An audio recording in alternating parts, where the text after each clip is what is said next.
kita akan belajar tentang Merdeka Belajar. Nah, yang pertama kita belajar tentang pengertian Merdeka Belajar berbasis kompetensi.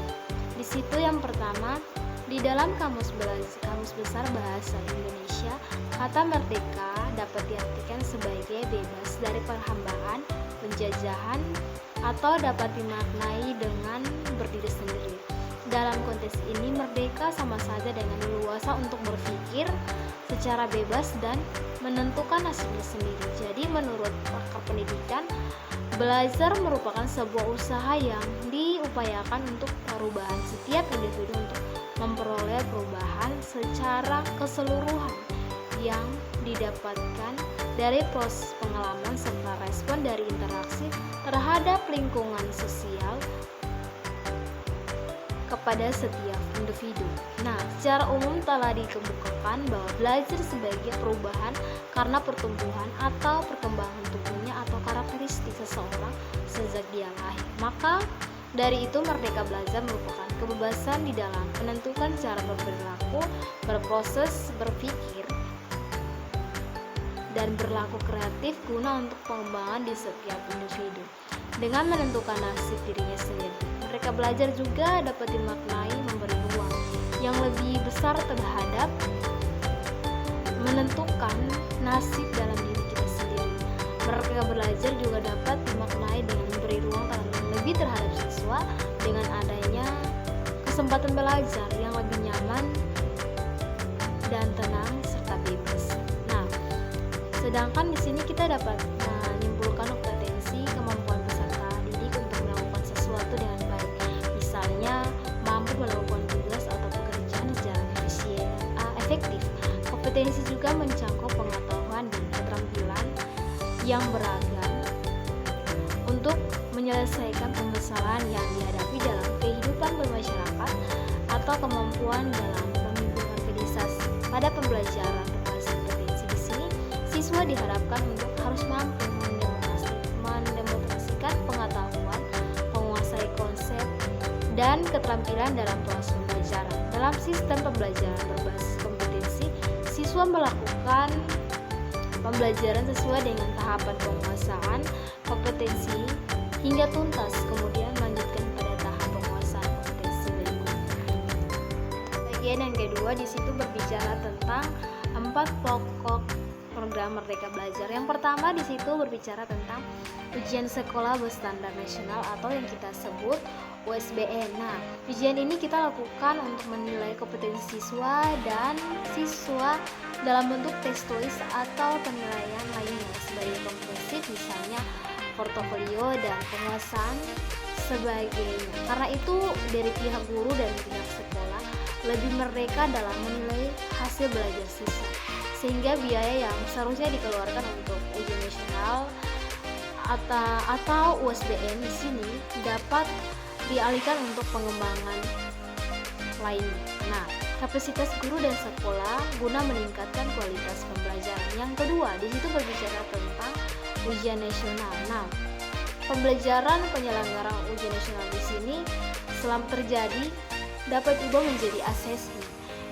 kompetensi minimum dan survei karakter. Yang terdiri dari kemampuan menalar menggunakan bahasa literasi, kemampuan menalar menggunakan matematika atau yang bilang numerasi. Dalam penguatan pendidikan karakter, pelaksanaan ujian yang dilakukan di tengah jenjang sekolah misalnya kelas 4, kelas 8, dan kelas 11 sehingga dapat mendorong guru dan sekolah untuk memperbaiki metode pembelajaran. Nah, pada bagian yang ketiga, di situ dia berbicara tentang rencana pelaksanaan pembelajaran atau RPP. Format penyusunan RPP di sini di mana para guru secara bebas dapat memilih membuat penggunaan dan pengembangan format RPP. Jadi 3 komponen inti RPP yaitu yang terdiri dari tujuan pembelajaran, kegiatan pembelajaran, dan asesmen. Nah, penulisan RPP pun dilakukan dengan efisien dan efektif dengan membatasi jumlah maksimum halaman sebanyak 1 lembar saja.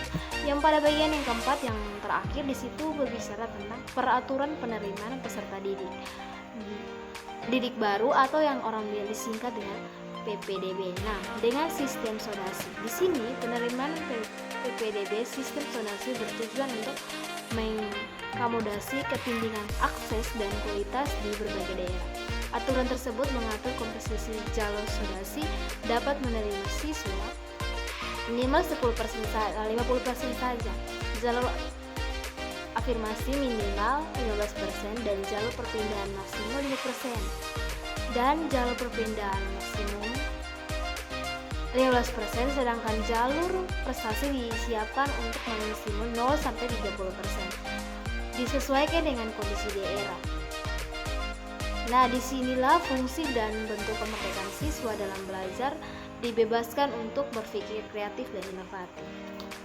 Yang ke-C, di situ berbicara tentang landasan terbentuknya pembelajaran merdeka belajar. Nah, banyak siswa yang merasa jenuh dan akhirnya tidak acuh saat guru menjelaskan mata pelajaran ketika kegiatan belajar mengajar pelajari atau KWN sedang dilaksanakan. Nah, situasi ini tidak hanya sekali berlangsung, bahkan jika dilakukan survei biasanya jadi akan menjawab sering. Bahkan temuan respon kondusif saat mata pelajaran yang diajarkan oleh guru yang killer, justru siswa akan terlihat ekspresif dan ketika sedang belajar seni dan budaya. Nah, berdasarkan kondisi tersebut maka dapat membuat siswa tertekan dan tidak nyaman dan sulit dalam menerima pembelajaran sebelumnya. Jadi bisa dijadikan anak-anak bisa menjawab pertanyaan yang diberikan sebaliknya, tetapi di lain waktu anak-anak akan lupa seperti angin lalu. Jadi dari kemerdekaan dalam belajar yang berbasis kompetensi diperlukan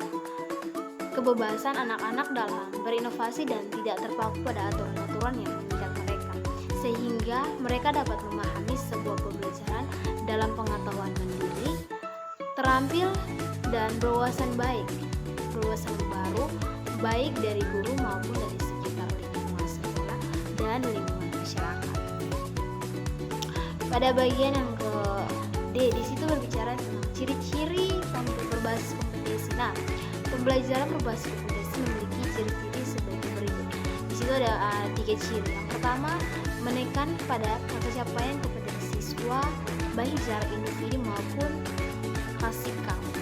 Nah, yang kedua berbicara tentang berorientasi pada hasil belajar dan keberagaman. Yang ketiga, menyampaikan landasan pembelajaran penggunaan pendekatan dan metode yang bervariasi.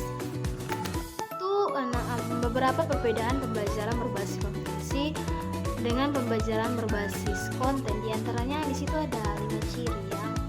Yang pertama berbicara tentang pembelajaran berbasis kompetensi berpusat pada kebutuhan peserta didik dan lingkungan. Sedangkan pembelajaran berbasis konten berpusat pada materi pembelajaran yang dikuasai. Yang kedua, berbicara tentang pembelajaran berbasis kompetensi mengutamakan pemahaman terhadap konsep dan keterampilan, sedangkan pembelajaran berbasis konten mengutamakan materi. Yang ketiga, pembelajaran berbasis kompetensi mengukur kinerja dengan menerapkan konsep, sementara pembelajaran berbasis konten fokus pada serangkaian pertanyaan tes berdasarkan topik. Yang keempat, berbicara tentang pembelajaran berbasis kompetensi terkait dengan konteks kehidupan nyata peserta didik. Sedangkan pembelajaran berbasis konten kurang atau tidak terkait langsung dengan konteks kehidupan nyata peserta didik. Yang keempat, yang pada bagian yang terakhir, yang kelima, berbicara tentang pembelajaran berbasis kompetensi berorientasi pada proses penguasaan kompetensi, sedangkan pembelajaran berbasis konten berorientasi pada nilai akhir. Jadi mempermudah anak-anak untuk bagaimana mengembangkan cara pembelajaran yang lebih efektif dan efisien, sehingga anak-anak mampu memahami setiap pengetahuan setiap materi yang diberikan oleh guru. Baik, see you.